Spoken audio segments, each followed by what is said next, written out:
Сәлеметсің бе, құрметті көрермен. Бүгінгі біздің 4-ші сабағымыз жаңа күйді үйренетін боламыз. Ол Құрманғазының күйі Адай. Құрманғазы ол күй атасы, ең мықты, ең осы біздің домбыраның күйдің негізін қалаған десек болады. Адай күйі өте сондай рухы биік, жігерлі күй. Құрманғазының шығармашылығында сондай ерекше орын алатын туынды.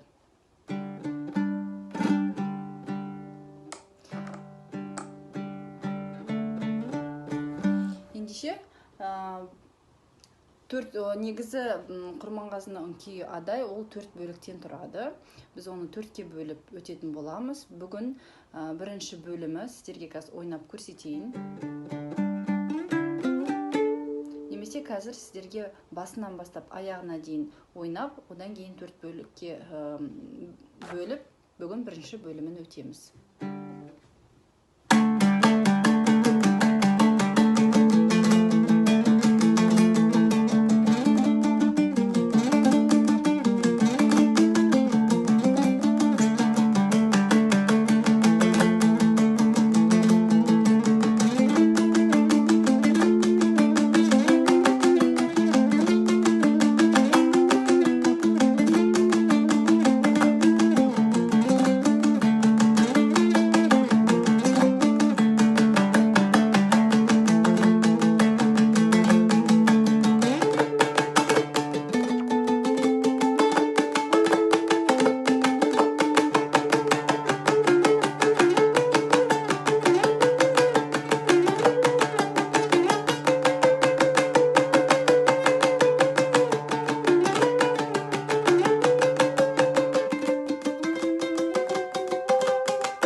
Осындай өте әдемі күй, Құрманғазының күйі Адай.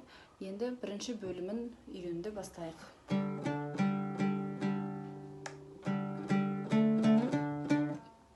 Өздеріңіз білетіндей, яғни ноталық жүйемен үйретсек те болады, сандық жүйемен үйретсек те болады, бірақ осы біздің видеомыз ол нотаны танымайтын, немесе сандық жүйені білмейтін адамдарға арналған. Сондықтан кім үйренем десе, мысалы нотамен үйренем десе, сіздер интернет желісінде нотасын алуға болады, сандық жүйесінде алуға болады, интернет, ютубта өте көп видеолар бар. Сондықтан сандық жүйемен үйренем десеңіздер, сол жақтан алсаңыздар болады, іздеп көрсеңіздер. Ал мен болсам сіздерге яғни сандық жүйемен және де пернені санап, қолмен көрсетіп, құймақлақ әдісімен үйрететін боламын. Енді Құрманғазының күйі Адай бастайық. Бірінші бөлімі.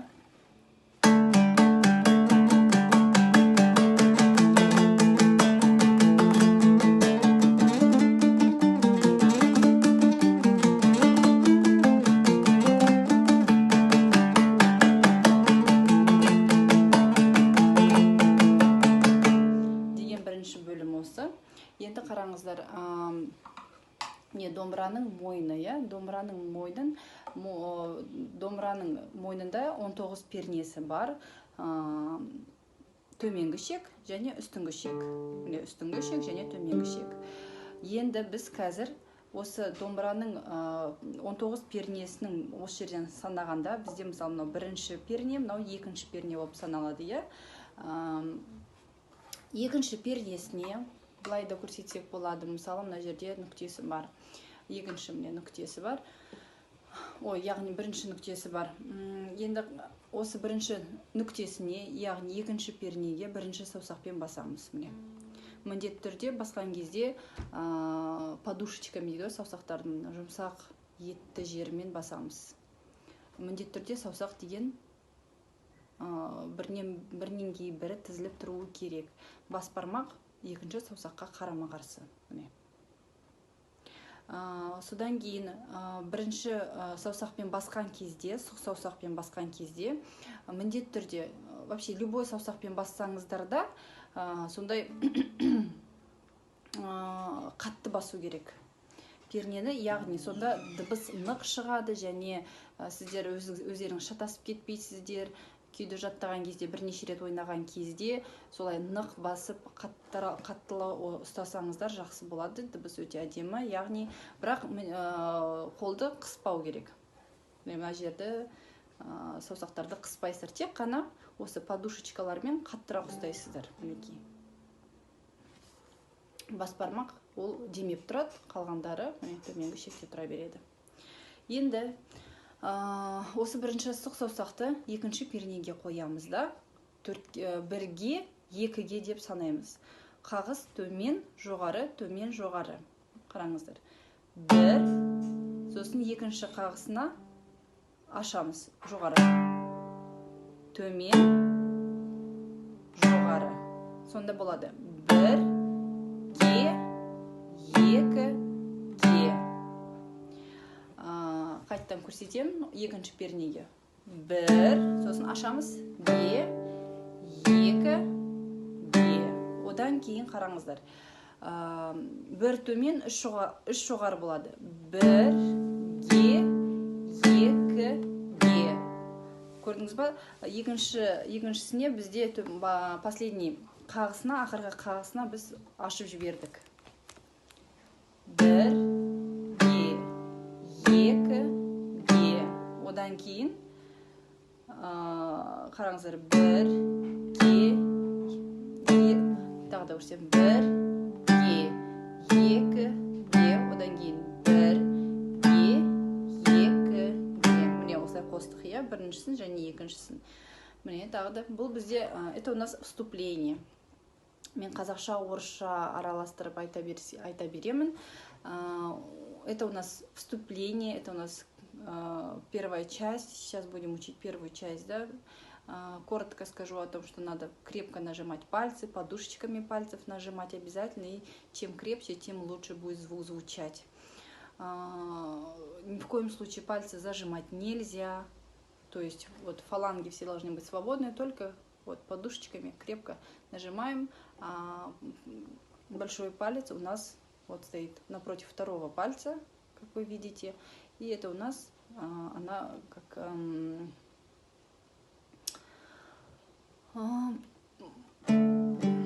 поддерживает гриф.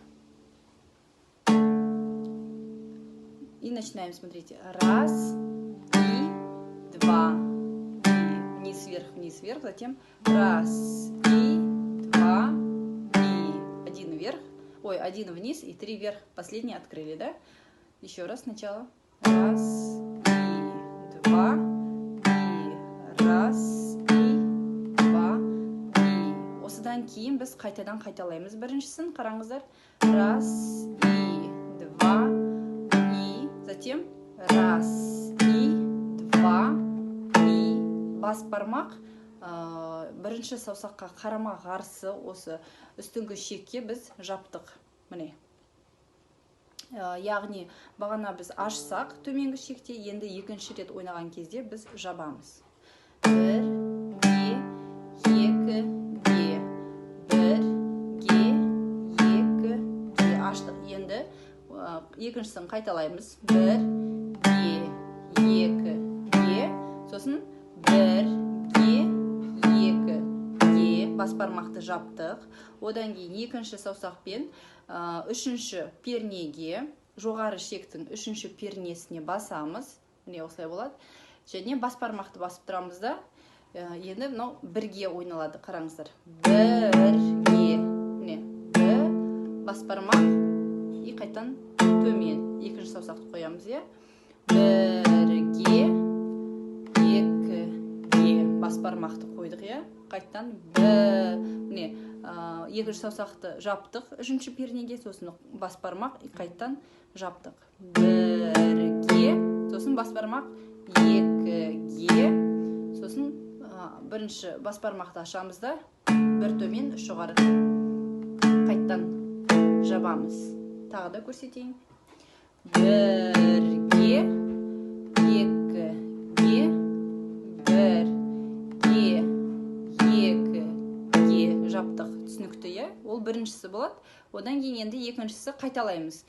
Бірге, екіге, сосын бірге, екіге. Бір төмен, үш жоғары. Қағыстары осылай бір тактан екінші тактқа кейде ауысып тұрады. Сіздер оны мұқият жаттап алсаңыздар болады. Міне, сонда бізде кіріспенің өзі 4 бөліктен тұрады десек болады. Мысалы, біріншісі бұл нау.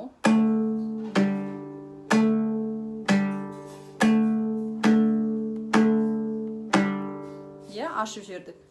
Екіншісі мынау.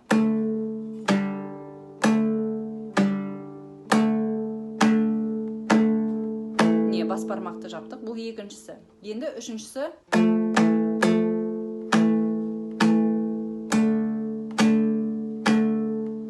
Мынау үшіншісі бас бармақты жаптық, е. Енді төртіншісі.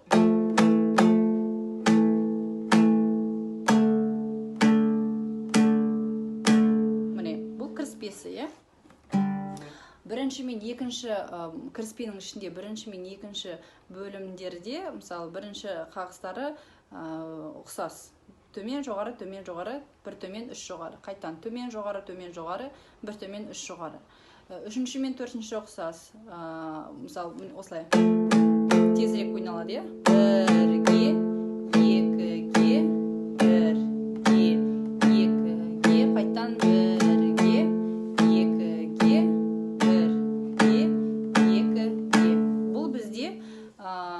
кіріспе дедік. Енді адай күйінің бірінші бөлімі.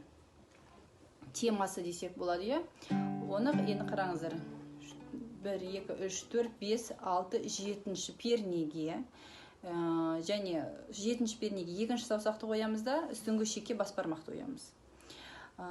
Осылай бірінші бөлімі осылай ойналады.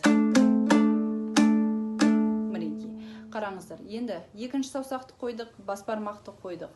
Қағысы бізде төмен, жоғары, төмен.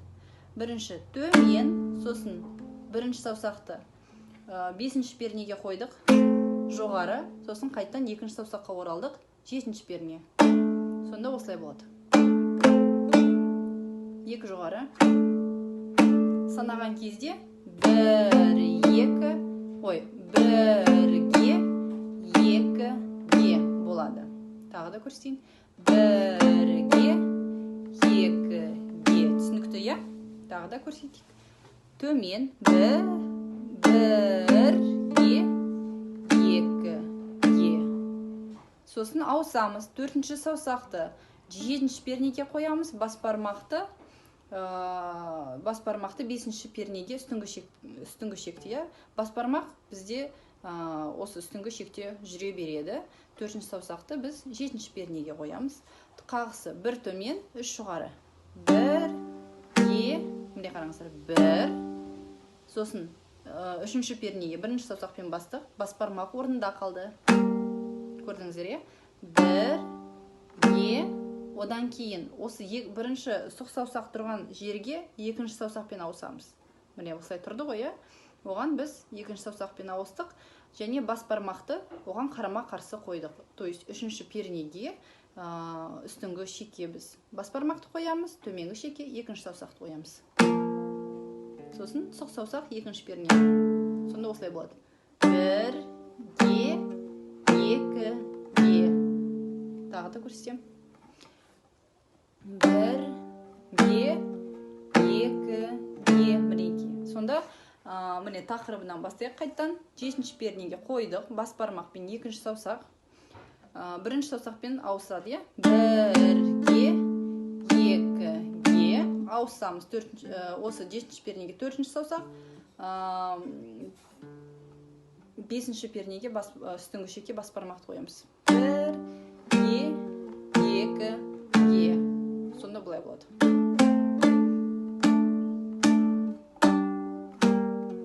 Қайталаймыз, 2 рет ойнаймыз.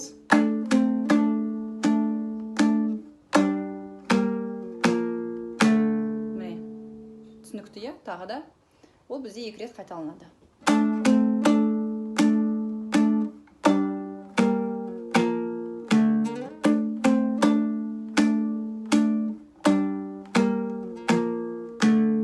Келесі бізде осы қайтан ораламыз. 7-ші пернеге 2-ші саусақ және бас бармақты қоямыз. Енді қараңыздар, бір орында тұра береді, ешқайда ауыспайды. 1-ге, міне, 1-ге, сосын 4-ші саусағымызды, мизинчикті, оны біз 9-ші пернеге қоямыз. Сонда бізде 2 жоғары болады. 2-ге, тағы да көрсетем, 1-ге, 2-ге, тағы да 1-ге, 2-ге. Сосын 5-ші пернеге 1-ші саусақпен ауысамыз, бас бармақ орында қала береді. 1, сосын 2-ші саусаққа, 2-ші пернеге ауысамыз 1-ші саусақпен, жоғары қағыс.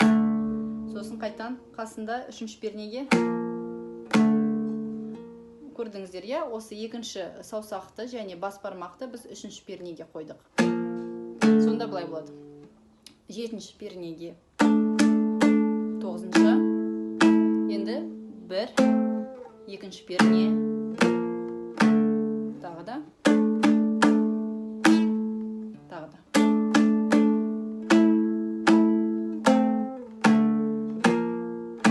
Көрдіңіздер, енді келесі бізде осы 1-ші бөлімді қайттан біз бөлсек, ол бізде 4 бөліктен тұрады, Міне 4-ші бөлімі. 5-ші пернеге біз бас бармақпен 2-ші саусақты қарама-қарсы қойдық бір-біріне, міне. 1-ге, сосын 4-ші саусақпен 5-ші пернеге және үстіңгі шекте осы 3-ші саусақты қоямыз. Жоғары ойнаймыз, 2 жоғары. Сонда бұлай болады. 1-ге, 2-ге, қайттан 1-ге, 2-ге, сосын 1-ге, 2-ге деп ашып жібереміз. Тағы да 1-ге, 2-ге, 1-ге, 2-ге. Көрдіңіздер, Тағы да.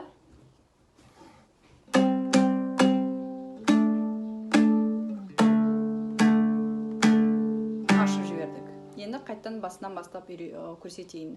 Басынан емес, осы 1-ші тақырыптан. Мынау 1-шісі. Енді 2-шісі қайталанады.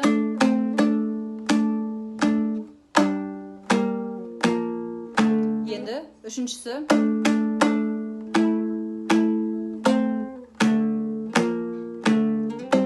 4-шісі.